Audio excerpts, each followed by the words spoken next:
إن الحمد لله نحمده ونستعينه ونستغفره ونعوذ بالله من شرور أنفسنا ومن سيئات أعمالنا من يهده الله فلا مضل له ومن يضلل فلا هادي له أشهد أن لا إله إلا الله وحده لا شريك له وأشهد أن محمدا عبده ورسوله قال الله تعالى في كتابه الكريم يا أيها الذين آمنوا اتقوا الله حق تقاته ولا تموتن إلا وأنتم مسلمون أما بعد. Kita lanjutkan ayol ikhwah, hadis keberapa ya? 296 sekarang. Bab ma yaqulu idza rafa'a minar ruku'. Bab apa yang diucapkan apabila bangkit dari ruku'. An Abi Sa'id Al-Khudri radhiyallahu anhu qala kana Rasulullah sallallahu alaihi wasallam idza rafa'a ra'sahu minar ruku' qala rabbana lakal hamdu mil'as samawati wal ard wa ma bainahuma wa mil'a ma syi'ta min syai'in ba'du ahla thana'i wal majdi ahaqqu ma qala al-'abdu wa kulluna laka 'abdun la mani'a lima a'tait. Dalam ayat yang lain ada tambahan Allahumma la mani'a lima a'tait wa la mu'tiya lima mana'at wa la yanfa'u dzal jaddi minkal jaddu. Abu Sa'id Al-Khudri radhiyallahu anhu berkata, adalah Rasulullah sallallahu alaihi wasallam apabila bangkit dari mengangkat kepalanya dari ruku', setelah mengucapkan sami Allahu liman hamidah, beliau mengucapkan Rabbana lakal hamdu. Rabbana, milikmu pujian seluruhnya, mil'as samawati wal ard, sepenuh langit dan bumi, wa ma bainahuma, dan sepenuh apa yang ada pada keduanya, wa mil'a ma syi'ta min syai'in ba'du, dan sepenuh apa yang engkau kehendaki setelahnya, setelah itu, dari sesuatu setelahnya. Ahla tsana'i wal majd, engkaulah yang berhak mendapatkan sanjungan dan kemuliaan. Ahaqqu ma qala al-'abd, dan itulah ucapan yang paling berhak diucapkan oleh seorang hamba. Wa kulluna laka 'abd, dan semua kami adalah hambamu. Tidak ada yang bisa mencegah terhadap apa yang engkau beri, dan tidak ada yang bisa memberi terhadap apa yang engkau halangi, dan tidak bermanfaat orang yang bersungguh-sungguh darimu akan kesungguhannya. Ini doa yang atau ucapan yang dibaca ketika i'tidal. Dan ini subhanallah akhul Islam, ucapan yang luar biasa di mana isinya adalah pujian. Rabbana lakal hamdu mil'as samawati wal ard wa ma bainahuma wa mil'a ma syi'ta min syai'in ba'd. Dan Allah sangat suka dipuji, dan Allah sangat cinta kepada hambanya yang banyak memuji. Oleh karena itulah akhir Islam, kita sangat dianjurkan untuk banyak memuji Allah Subhanahu wa taala, baik dalam keadaan senang maupun dalam keadaan susah. Kemudian beliau mengatakan ahla tsana'i wal majd. Engkaulah pemilik sanjungan dan majd, kemuliaan.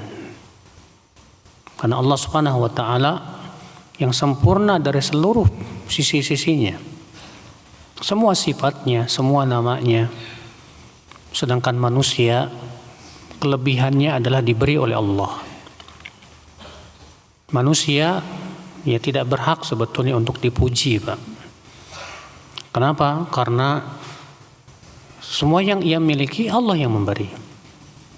Maka dari itulah kewajiban kita adalah memuji Allah ya seluruhnya. Kemudian beliau mengatakan, Allahumma la mani'a lima a'tait wa la mu'tiya lima mana'at. Ya Allah, tidak ada yang bisa mencegah terhadap apa yang Engkau beri. Artinya kalau Allah ingin memberi seseorang, walaupun seluruh makhluk berusaha mencegahnya, tidak bisa. Itu menunjukkan akan kesempurnaan qudratullah, ya kekuasaan Allah Subhanahu wa taala.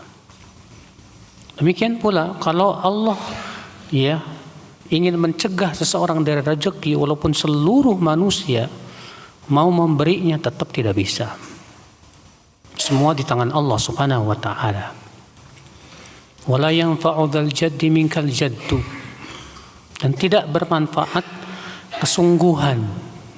Ya, artinya sehebat apapun seseorang bersungguh-sungguh, Pak, kalau Allah belum takdirkan, belum dapat. Kesungguhan bukan penentu rezeki seseorang. Rezeki itu semuanya ditentukan oleh siapa? Allah, walaupun kita disuruh sungguh-sungguh. Sebab kalau misalnya seseorang itu rezekinya disesuaikan dengan kesungguhan, kita akan dapatkan semua orang yang sungguh-sungguh pasti akan kaya raya, Pak. Tapi ternyata tidak. Banyak yang banting tulang siang malam, dia cari rezeki, ternyata rezekinya biasa-biasa saja. Tapi ada orang yang ya mencari rezekinya biasa-biasa aja, tapi Masya Allah diberikan oleh Allah rezeki yang banyak. Ya, karena semua sudah takdir Allah Azza wa Jal. Allah yang memberikan rezeki. Iya. Kita masuk ke bab fadlis sujud wa taksir wa targhib fil iksari min. Bab keutamaan sujud dan anjuran untuk memperbanyak sujud. Hadis 297.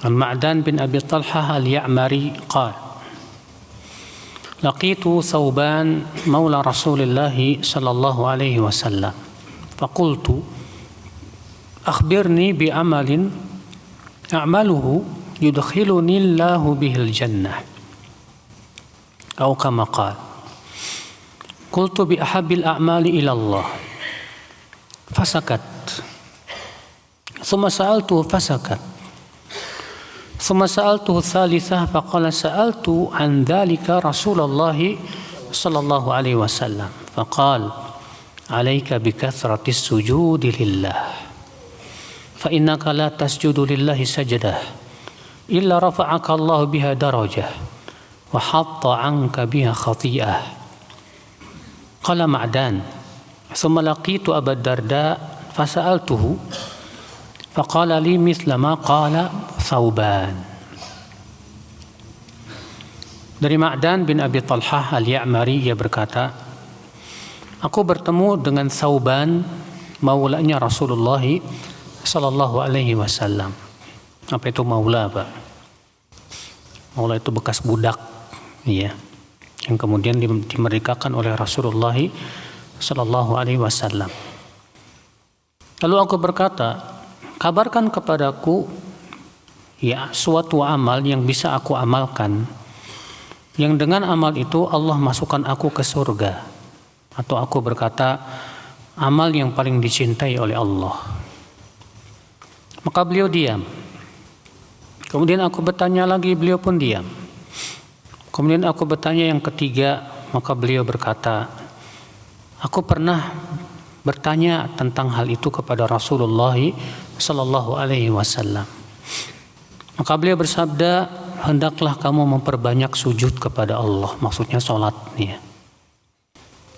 Karena sesungguhnya tidaklah kamu sujud kepada Allah sekali saja, kecuali Allah angkat derajatmu dengannya 1 derajat, dan Allah gugurkan dengannya 1 kesalahan.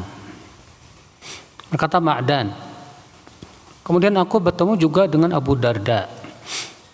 Lalu aku bertanya kepada beliau juga sama.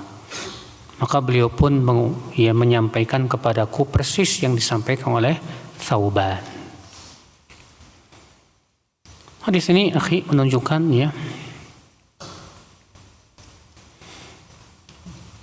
yaitu keutamaan memperbanyak sholat. Yang dimaksud dengan memperbanyak sujud di sini itu apa? Sholat.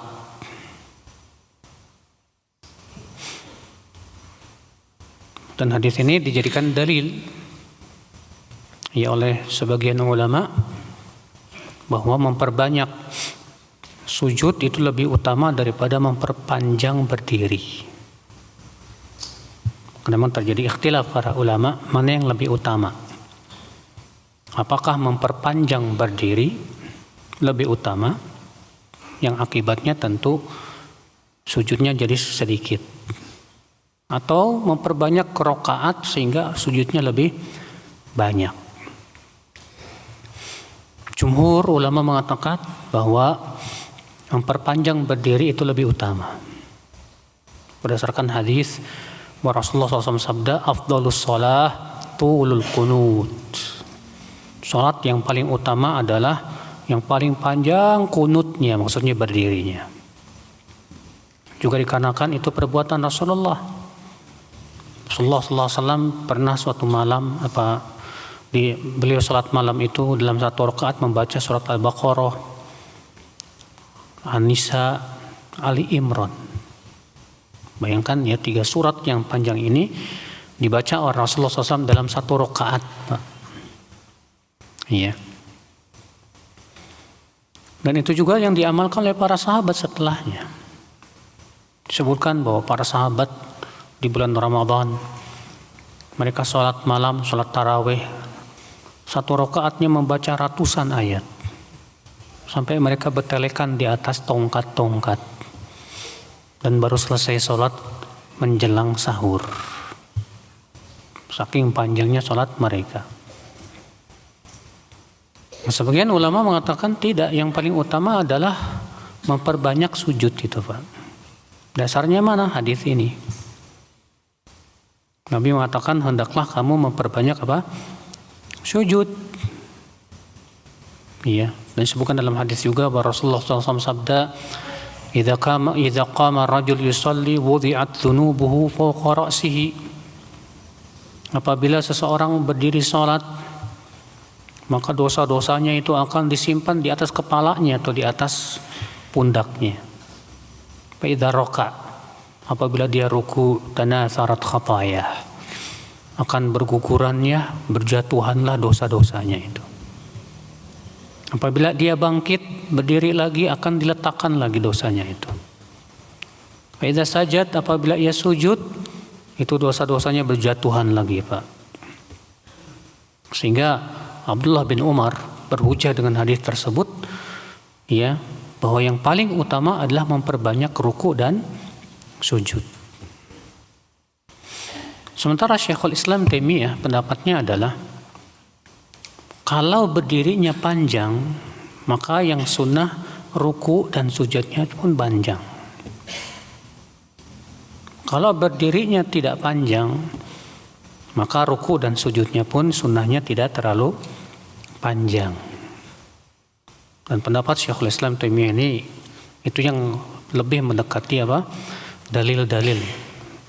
Karena disebutkan dalam hadis itu Rasulullah SAW yang ketika sholat malam itu disebutkan rukuknya beliau hampir sama panjang dengan berdirinya, dan sujudnya beliau hampir sama panjang dengan rukuknya.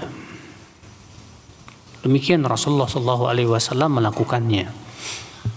Sementara Al-Hafidh Ibnu Hajar dalam kitab Fathul Bari mengatakan bahwa hadza yakhtalifu bi ikhtilafil ashkhas, bahwa itu disesuaikan dengan keadaan orangnya.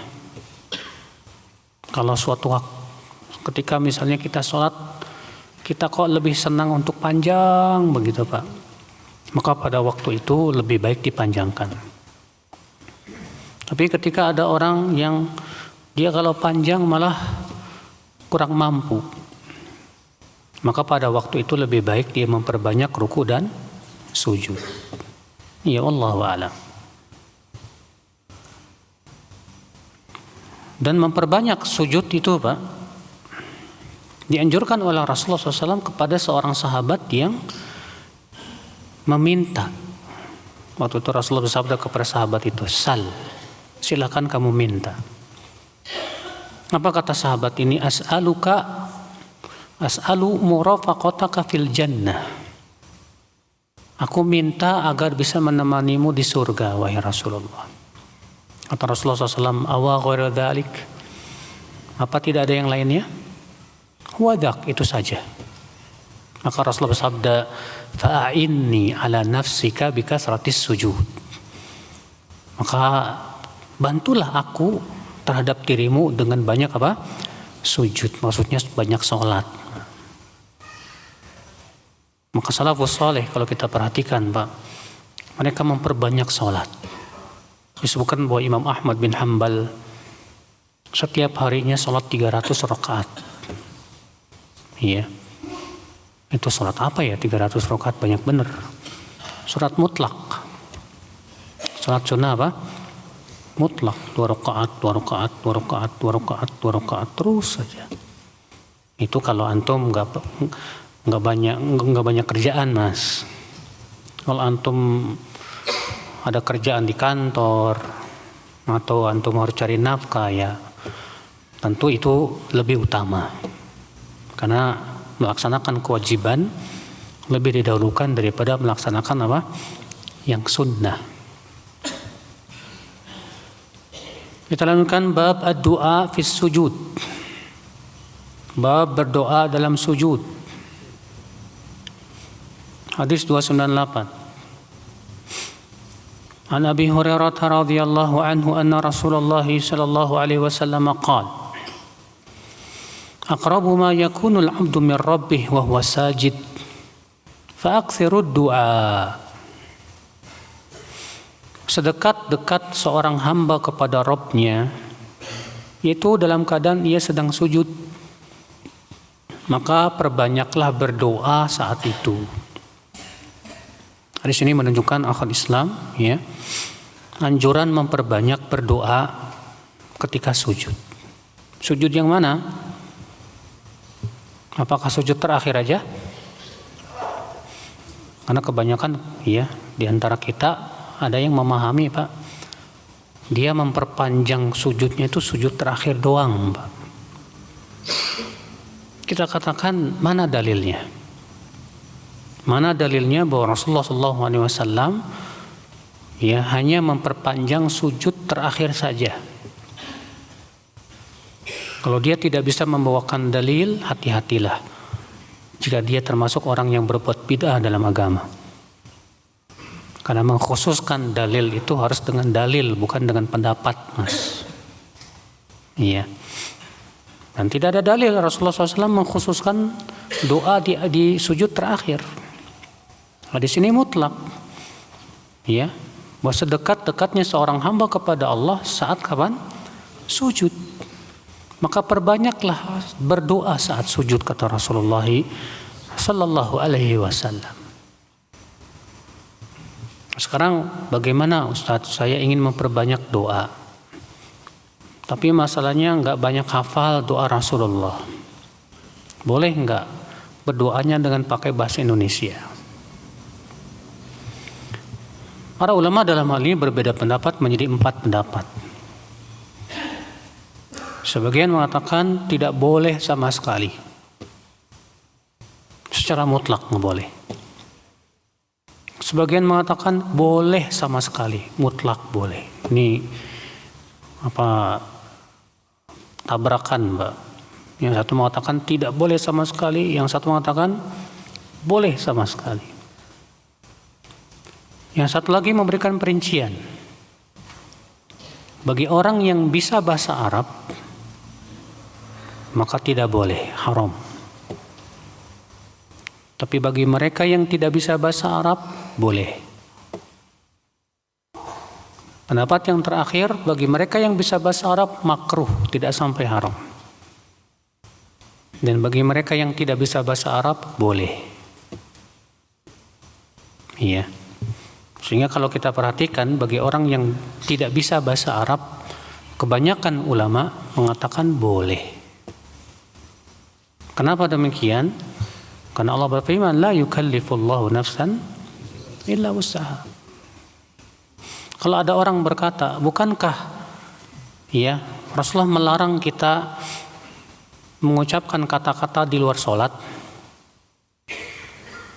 Ya, kata Rasulullah, inna hadhihi shalah la tasluhu li syai'in min kalamil bashar. Sholat itu tidak berhak untuk dimasuki oleh ucapan manusia. Kita katakan ini hadis umum. Sedangkan perintah untuk memperbanyak berdoa dalam sujud khusus. Dan kaidah usul fikih mengatakan apa?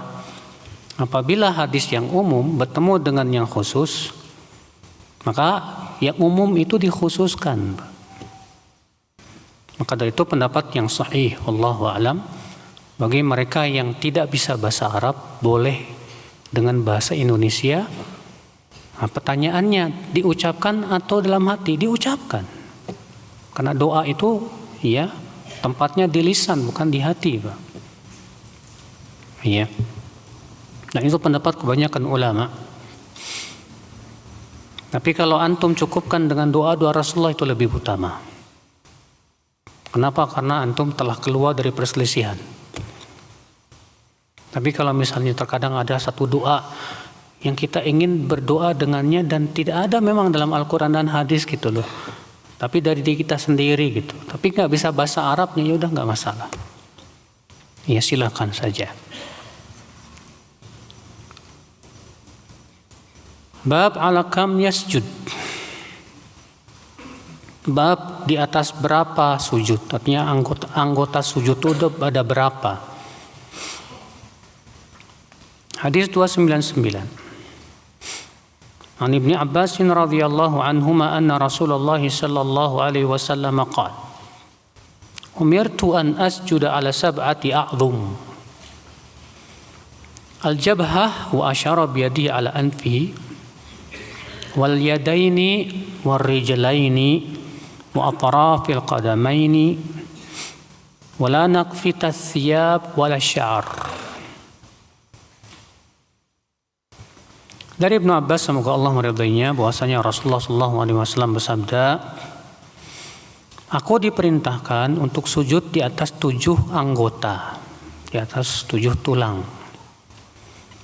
Yang pertama yaitu jabhah, jidat, dan beliau berisyarat dengan tangannya ke hidung. Berarti ini 1 nih Pak.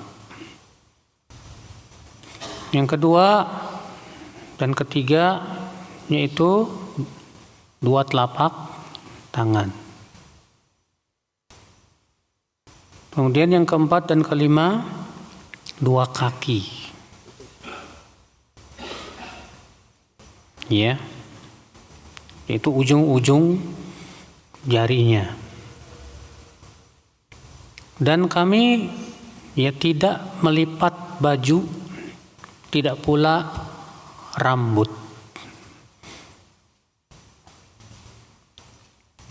Hadis ini menunjukkan akal Islam bahwa anggota sujud ini yang harus terpenuhi padanya adalah ini Pak. Kalau misalnya ada orang yang sholat dalam keadaan kakinya diangkat. Saya pernah melihat ada orang yang sujud, ketika dia sujud itu kakinya diangkat. Maka kata para ulama tidak sah sholatnya. Kenapa?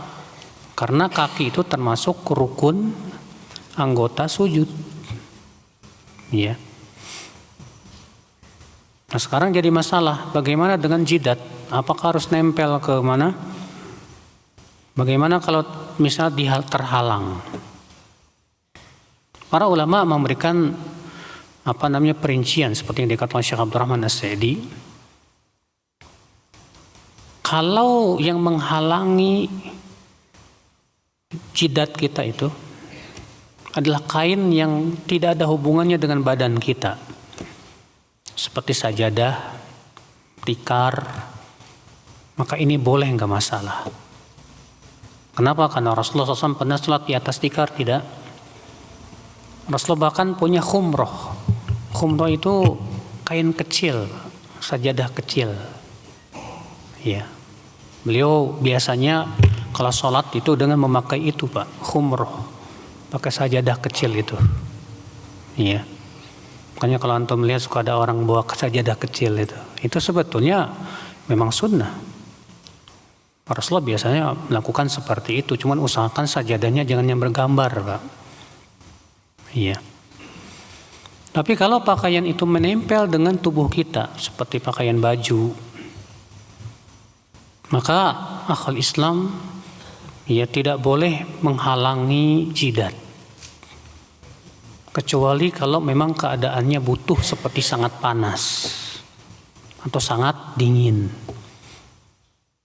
Karena para sahabat Rasulullah SAW dahulu di masa Rasulullah, mereka di waktu musim panas mereka sujud, dan mereka sujud di ujung kain mereka. Kenapa? Karena saking panasnya pasir itu. Itu menunjukkan berarti kalau tidak panas mereka tidak lakukan itu. Iya.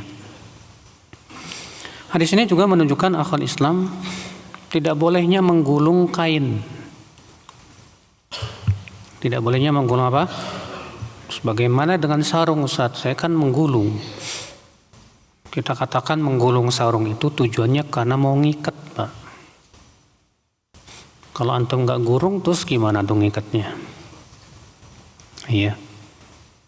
Kecuali kalau antum bikin sarung tanpa harus digulung, iya, pakai pakai karet atau gimana gitu, silakan aja. Ya, seperti misalnya terkadang sebagian orang ada kita ngelihat ininya digulung gitu, Pak. Itu makruh. Di sini menunjukkan makruhnya mengikat rambut dalam sholat. Ya, makruhnya mengikat rambut dalam sholat.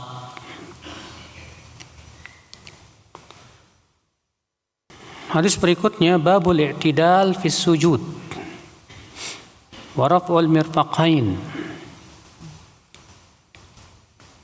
Bab bersikap i'tidal dalam sujud dan mengangkat dua siku-siku. Hadis 300, an Anas radhiyallahu anhu qala Rasulullah sallallahu alaihi wasallam, i'tadilu fis sujud wa la yabsutu ahadukum dhira'aihi imbisatal kalbi. Bersikap i'tidallah dalam sujud. Apa maksudnya, Pak? Kata para ulama, maksudnya tidak terlalu panjang, tidak terlalu pendek. Terkadang kita melihat sebagian orang, Pak, ketika sujud saking panjangnya kayak mau, ya, itu nggak boleh. Itu namanya gulung. Ada lagi saking pendeknya sampai perutnya nempel ke mana? Perutnya nempel ke pahanya. Ini taksir, terlalu kurang. Yang benar bagaimana tengah-tengah. Tidak terlalu panjang, tidak terlalu pendek dalam sujud itu.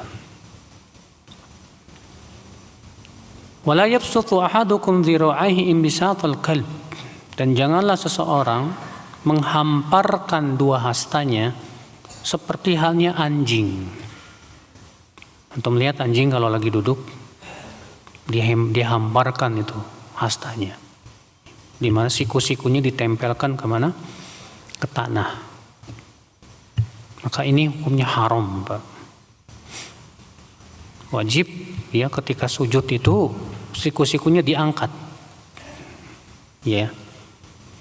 Dan hadis ini menunjukkan haramnya menyerupai binatang. Hadis ini menunjukkan haramnya menyerupai apa? Binatang. Sebagian terkadang dalam rangka bercanda gitu ya, lalu menirukan gaya monyet, Pak. Kita katakan nggak boleh. hatta dalam bercanda. Karena tasyabuh dengan binatang itu hukumnya apa? Haram. Iya. Bab at-tajnih fi sujud. Bab bersayap dalam sujud. Maksudnya bagaimana? Yaitu dengan mengangkat siku-siku sehingga seperti ada sayapnya, Pak. Iya. Hadis 301 an Abdullah bin Malik bin Buhainah anna Rasulullah SAW kana idza shalla farraja yadayhi hatta yabdu bayadu ibtaihi. Bahwasanya Rasulullah SAW apabila sholat dan sujud, beliau melebarkan dua tangannya sampai terlihat putihnya ketiak beliau. Iya. Jadi beliau kalau sholat itu diangkat itu, Pak. Dan sampai terlihat dari belakang itu putihnya ketiak beliau. Iya. Namun kalau ini sholat sendirian, kalau sholat berjamaah jangan, Mas. Kasihan temannya, bingung. Iya. Kenapa? Karena ini bisa mengganggu temannya dan mengganggu orang lain. Hukumnya apa? Nggak boleh. Jangan sampai kita demi mengejar yang sunnah akhirnya malah jatuh kepada dosa. Iya.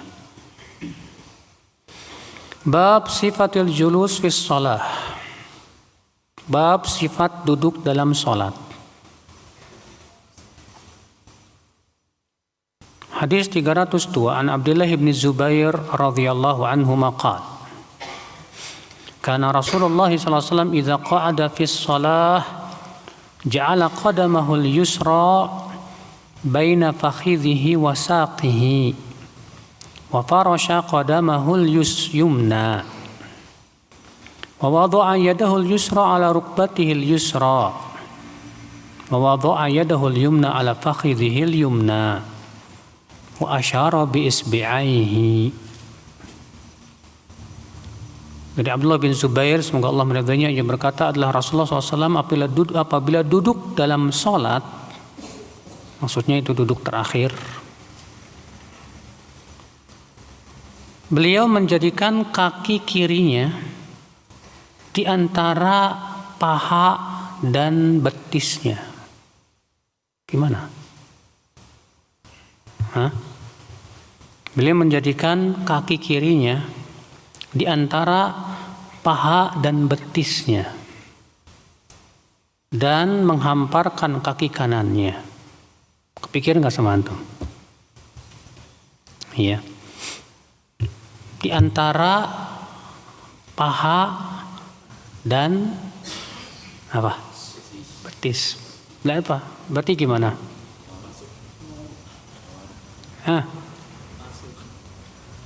Masuk gimana? Nyempil, Pak. Anak kasih contoh ya. Tapi antum nggak bisa ngelihat ya. Seperti ini.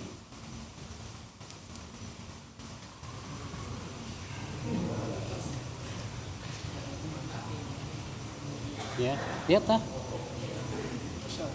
Seperti ini.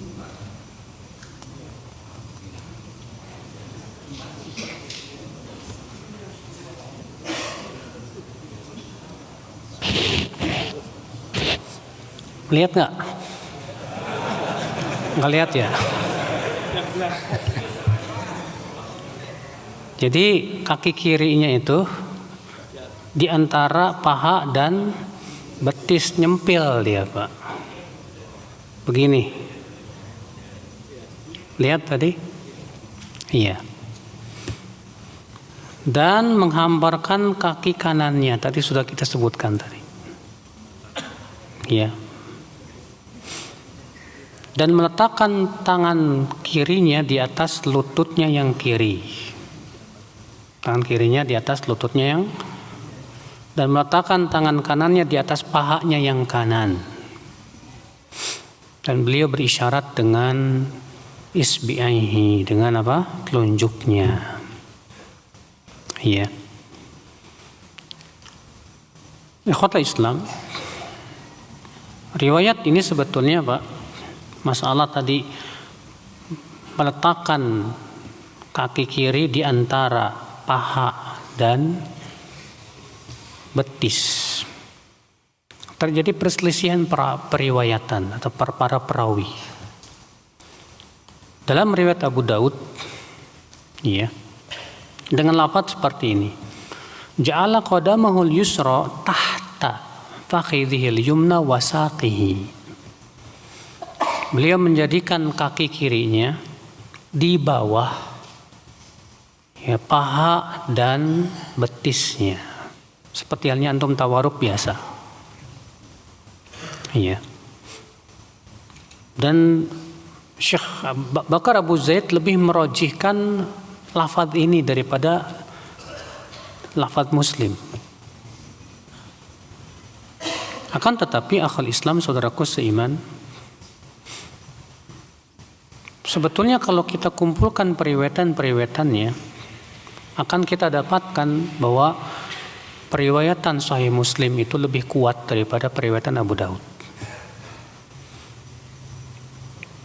Ya, kenapa? Karena yang meriwayatkan itu 3 orang hufaz. Sementara yang ada dalam riwayat Abu Daud cuma seorang hafidh. Tentu periwayatan 3 orang lebih didahulukan daripada yang 1 orang. Oleh karena itu, ya apalagi itu ya ada dalam Sahih Muslim. Imam Muslim ya lebih merajihkan lafaz tersebut. Maka dari itu bagaimana cara menggabungkannya, cara menggabungkannya Pak? Mudah. Kita katakan terkadang begini, terkadang begitu. Ya, terkadang tawaruknya dengan cara tadi. Ya. Kaki kirinya itu di bawah, berada di bawah. Dan terkadang kaki kirinya di antara paha dan betis. Iya. Demikian akal Islam, saudaraku seiman. Iya. Dan hadis ini dijadikan oleh sebagian ulama bahwa hadis ini menunjukkan bahwa duduk dalam sholat semuanya tawaruk. Sebagian ulama mengatakan demikian.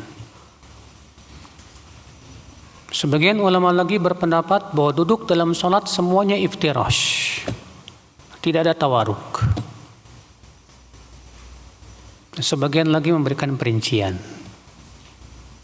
bahwa kalau untuk sholat yang 4 rakaat yang ada 2 tahiyat, maka rakaat tahiyat pertamanya itu iftirash.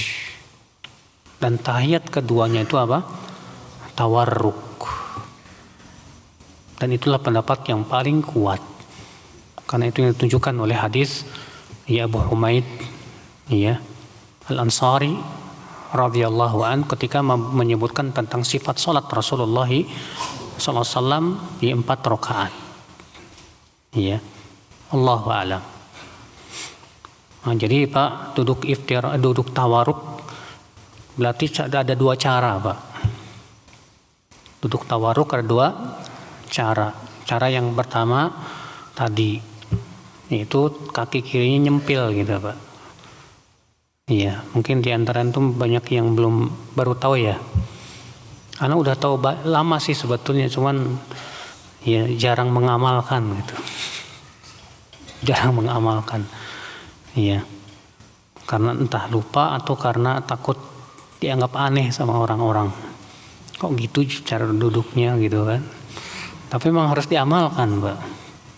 Supaya orang paham bahwa itu termasuk sunnah Rasulullah sallallahu alaihi wasallam.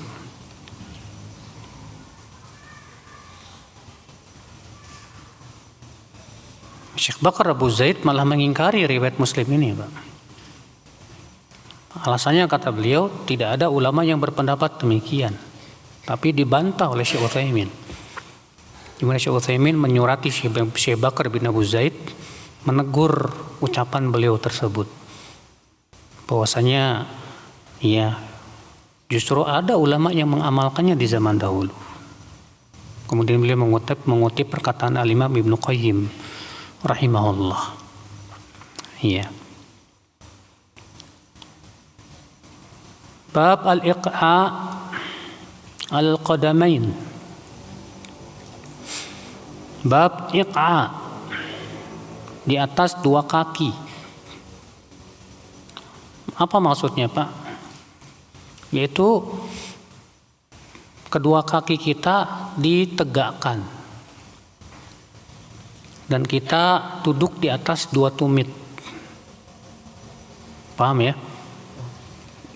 Nah, iqa' yang seperti ini sunnah. Dan ada lagi iqa' yang dilarang, yang disebut bahwa itu perbuatan setan. Yaitu seseorang duduk pantatnya di atas lantai, sementara dua kakinya ada di pinggir dua-duanya. Iya. Jadi duduknya di lantai, kaki kanan dan kirinya di pinggir. Nah, ini yang dilarang. Adapun kalau dua-duanya ditegakkan, kemudian duduk di atas tumit dua-duanya, maka itu sunnah. Dan adanya hanya pada antara ruku dan antara dua sujud saja. Antara dua sujud saja. Itu baik dalam sholat sunnah maupun sholat wajib. Artinya ya terkadang iftirash, terkadang apa? Iqa'. Hadis 303 an Tawus qala qulna li Ibni Abbasin fil iqa' 'ala al-qadamain. Faqala hiya sunnah. فقلنا له إنا لنراه جفاء بالرجل فقال ابن عباس بل هي سنة نبيك صلى الله عليه وسلم. Dari Tawus, ia berkata, kami berkata kepada Ibnu Abbas tentang iqa' di atas dua kaki. Maka Tawus menjawab, ia adalah sunnah. Lalu kami berkata, tapi kami memandang itu sikap kasar, tidak bagus. Maka ya Ibnu Abbas berkata, justru itu sunnah nabimu sallallahu alaihi wasallam. Ini menunjukkan bahwa iqa' yang seperti itu termasuk apa? Sunnah. Berarti duduk di antara dua sujud ada dua cara. Cara yang pertama itu duduk iftirash, yang seperti kita lakukan. Dan cara yang kedua dengan cara apa? Iqa'. Terkadang ini, terkadang itu, silahkan. Dua-duanya apa? Sunnah. Hadis ini menunjukkan akal Islam bahwa sunnah Nabi itu adalah sunnah walaupun dianggap oleh orang nggak sopan. Iya. Maka kita tidak melihat bagaimana pandangan manusia. Yang kita lihat sesuai dengan sunnah apa enggak. Kalau sesuai dengan sunnah ya udah. Walaupun orang menganggap itu sebagai kurang bagus lah, kurang sopan lah, dan yang lain. Iya. Udah masuk Isya belum? Baik.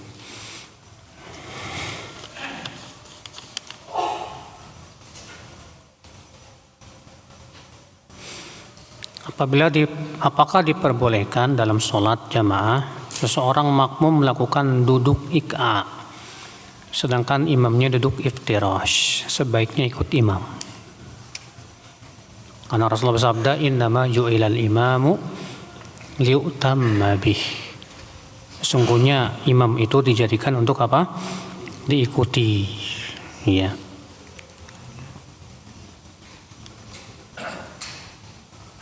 Mengangkat jari telunjuk saat tahiyat, apakah dimulai saat pengucapan lafaz syahadat atau bagaimana? Yang sahih akal Islam bahwa berisyarat ya dalam tahiyat itu dimulai dari awal sampai akhir. Karena kalau kita perhatikan hadisnya, rata-rata dengan fi'il mudhari. Dan fi'il mudhari itu menunjukkan tufidul istimrariyah. Menunjukkan kepada apa? Terus menerus dari awal sampai akhir. Iya.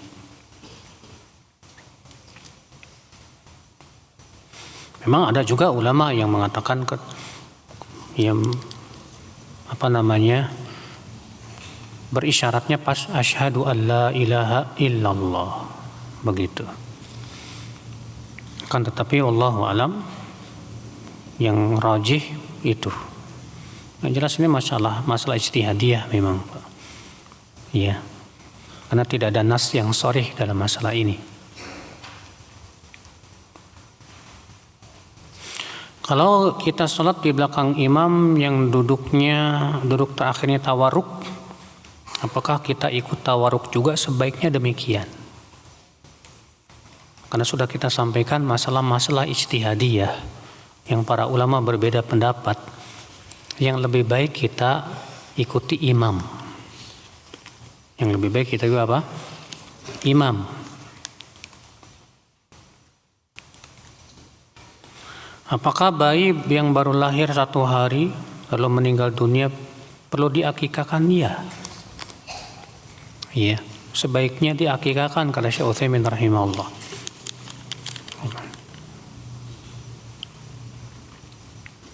Apa hukumnya sujud sahwi? Dan bagaimana ketika terjadi lupa dalam sholat sunnah, apakah dianjurkan juga untuk sujud sahwi? Akhi, sujud sahwi apabila karena meninggalkan perkara yang wajib, maka wajib. Contoh misalnya lupa tahiyat awal, maka disyariatkan untuk apa? Sujud sahwi. Maka itu hukumnya wajib, bukan sunnah. Contoh lagi karena antum lupa 2/3, kemudian antum mengambil yang yakin yaitu 2. Antum tambah lagi 1 rakaat, maka wajib sujud sahwi. Iya. Baik itu dalam sholat sunnah maupun sholat wajib, tidak ada bedanya. Yang jadi masalah, Pak, gimana kalau saya lupa sujud sahwi? Iya. Udah lupa, memang dasar pelupa gitu ya. Udah salah, assalamualaikum warahmatullahi, dah. Pergi ke pasar, pas di pasar baru ingat tadi kok saya nggak sujud sahwi. Maka ya sudah sah, dimaafkan. Iya.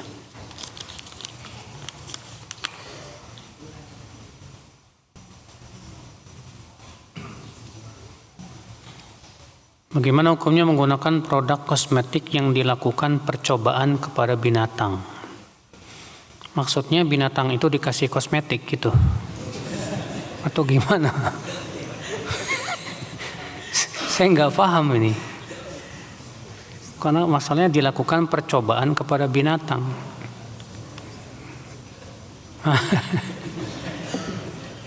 Maksudnya gimana? Tolong pertanyaannya sejelas-jelasnya, Mas. Jangan sampai kucing dikasih lipstik, Mas.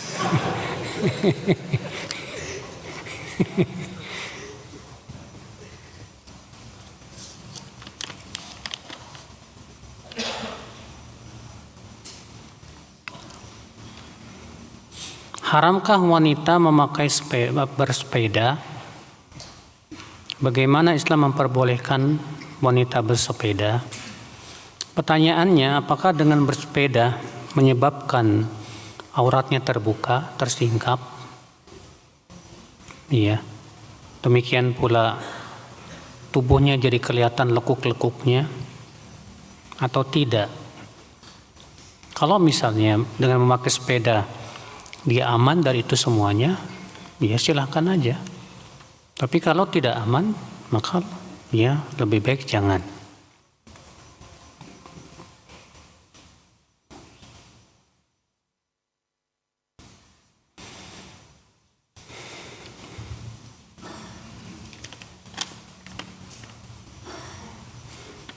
Hukum memakai cincin bagi laki-laki boleh, karena Nabi pun juga memakai cincin. Apakah harus dilepas ketika sholat, ketika wudhu? Tergantung, kalau memang cincinnya itu terlalu rapat sehingga menghalangi air, ya, maka yang dilakukan oleh para ulama itu dengan cara digerak-gerakan, Pak.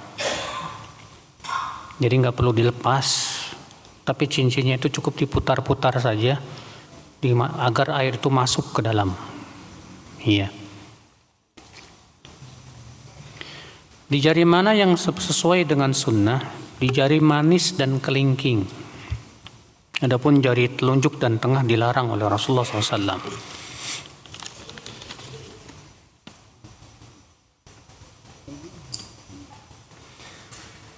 Anda pernah mendengar beberapa ustadz mengatakan duduk istirahat sebelum berdiri ke rakaat selanjutnya. Dikatakan bukan termasuk syariat atau bukan rukun sholat, karena dahulu Rasulullah melakukan itu ketika sudah tua. Apa benar? Ini memang masalah khilafiyah. Jumhur pendapatnya bahwa duduk istirahat tidak disyariatkan. Alasannya katanya karena Rasulullah SAW melakukan itu ketika sudah tua. Sementara sebagian ulama mengatakan disyariatkan. Kenapa? Pertama, hadisnya mutlak. Yang kedua, riwayat yang menyebutkan bahwa Rasulullah SAW melakukan itu ketika sudah tua lemah, dhaif. Sehingga hadis yang lemah tidak bisa mengkhususkan. Tidak bisa mengkhususkan. Sehingga karena tidak ada dalil yang mengkhususkan atau mengikatnya, maka dikembalikan kepada keumuman. Ya.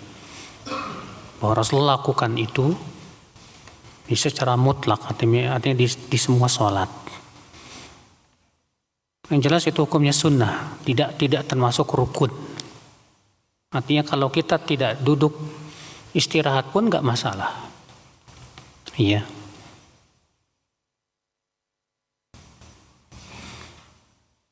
Bolehkah doa qunut witir dilakukan setiap sholat witir? Boleh. Iya boleh. Akan tetapi kalau kita kumpulkan riwayat-riwayat tentang sholat witirnya Rasulullah SAW, kita dapatkan bahwa terkadang beliau melakukan, terkadang beliau tidak. Iya. Dan ada sebuah riwayat yang menyebutkan bahwa para sahabat memulai qunut witir itu di pertengahan Ramadan. Wallahu a'lam. Hadis tentang qunut witir itu mutlak. Iya. Di mana hadis itu dari Abu Daud dari hadis Al Hasan bin Ali bin Abi Thalib, bahwasanya beliau berkata, "Allamani Rasulullah SAW doa qunutil witr kama yu'allimuni surah minal Quran." Atau kama qala, Rasulullah mengajarkan kepadaku doa qunut witir, Allahumma hadini fiman hadait, sampai akhirnya. Iya. Maka kalau kita baca setiap qunut ya silakan saja. Tapi kalau kita lakukan terkadang enggak, wallahu a'lam, itu lebih sesuai dengan sunnah. Ya demikian, wabillahi taufik, subhanakallah bihamdik, asyhadu an la ilaha illa anta astaghfiruka wa atubu ilaik. Assalamualaikum warahmatullahi wabarakatuh.